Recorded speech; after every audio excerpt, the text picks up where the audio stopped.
It's not the pistol, but what's on it, and we're checking it out in this episode of Airsoftology Reviews. So before we get to what's on the end, I kind of do want to talk about the pistol actually. It's the G&G GPM92. I've done a video on this pistol. I've talked about it, SHOT Show, all that. Heads up, if you notice, it's in tan now. They actually have Hunter Green as well, which you guys know is a fan favorite color here from G&G, as well as the black that you've seen before. So all of these are available now. They have the different colorways, so you have all three. But it's not just the pistol, we're talking about what's on the end of it, and this is the Battle Owl Tracer unit from G&G, and it is pretty darn cool. It's not just a metal can, it's got some good detail here in the front, very lightweight, and so it's kind of cool looking details, and only 5.5 ounces, so we're talking about nothing. It really doesn't add much to the end of this pistol, and that's one thing that has always been my complaint about tracer units. Like, you have it, then you got batteries jammed in there and all kinds of stuff, and it adds so much weight. It will actually, in some pistols, put too much weight on the barrel and cause some feeding and even firing issues. That's a problem with a lot of pistol tracer units, or trying to put a full big tracer unit on the can. Of course, it does look cool. If you guys are playing indoors, you guys know a tracer unit is super cool to have. But again, there's a lot of downsides. First off, they eliminated the weight issue. Internal battery in this, it's rechargeable. Like I said, some good detailing. Now on the recharging, if you guys know, G&G's been making tracers for a long time, probably some of the absolute best tracer units. I've actually had a few different reviews if you guys want to see like some performance and all that and in use. Very good. But they listened. Here is what I love. Yes, it's rechargeable, but now they have a USB tip on the end. It used to be like a special little wall adapter, so you had to go find a plug in the wall. Now you can USB charge this. So if you have a battery pack or anything like that, this thing is good to go, or you can plug this into any cell phone charger and get this thing juiced right up. I'm so glad they did it. I'm glad they went short too on it, because then you'll have this big, stupid, long cable to take care of. You don't really need much. You just need like a little tiny cable like this. So again, they're listening to feedback from the users and making adjustments as the generation changes. Charging happens on the other end here, on the back, on the pistol side. In fact, I'll go ahead and just take this thing off so you guys can see what's going on. On here, you do have two little things, one little tiny plug for that charger to go into, and then the power button.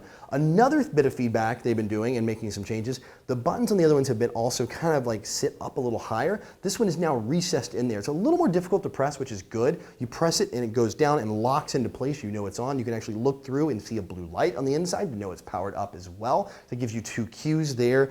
So internally rechargeable, very, very, very lightweight, and you have that, and some good detailing on the end. Like I said, they could have just gone with a regular cap on the end. On this tracer, heads up, it is adapted to fit all of G&G's pistols, which is 12 millimeter counterclockwise, which is not standard airsoft. It recesses in here. It's kind of like a little thread adapter thing they have on their pistols. But fear not, if you guys want to put this thing on your airsoft rifle, if you don't have a G&G pistol and you just want to put this on your other airsoft pistols, they do make a 14 millimeter counterclockwise adapter right here. It's made of metal, aluminum, and it's got a rubber gasket, so it seals in all nice and pretty and doesn't scratch the finish or anything like that. So you can adapt this to 14 counterclockwise, which will fit almost every other brand of airsoft gun, with just a few minor exceptions out there, and most pistols that are standard, like a smaller caliber, like a 9mm type pistol. Some of the bigger calibers, like the 45s, may not fit depending, but most brands, it'll fit right on there. Construction solid plastic end cap on this, but very well molded. The texture even matches the metal body, aluminum design on that, all around, very well built. But again, knowing G&G's other tracers, I'm not surprised at the build quality on this one. So if you guys and gals have been holding out for a lightweight, rechargeable, long-lasting suppressor slash tracer unit, this is definitely one you guys want to add to the list. One thing of note though, be mindful, because of the lightweight, you're looking at a lithium battery in here. If you do travel for airsoft, if you're actually going to travel, make sure you're going to put this in your carry-on package. You're not going to be able to check this because it does have a lithium battery installed, built in. That's again why it is so lightweight and has so much power for such a small little package. So just keep that in mind. It's the only little caveat I would say, but nothing big at all. Most people don't fly for airsoft as much as like somebody like I would, but if you do, just make sure to put it in your check bags. Shouldn't be any problem at all. So that's it, guys and gals, that's it. If you guys want to know more about the Battle Owl Tracer unit from G&G, of course, there's always a link in the description below. You can click it, check it out, learn all the things, pricing, all that good details are all down there, and availability. And of course, these are available immediately. So if you guys have like your favorite shop you can go to, go check it out. Go give it a look, give it a test, try it out, see it for yourself, see if it's something you're interested in. If you guys play CQB in low light and you are not using a tracer, especially on a pistol, you are absolutely missing out on an amazing experience. It will change your mind on CQB, and it will actually, for me, greatly improve my game. So definitely give it a shot and check it out. I don't play CQB anymore without tracer units on my pistol or my rifle. That is absolutely a must-have. But anyway, I want to know your guys' thoughts. What are your experiences with tracer units? Do you like the rechargeable ones like I do?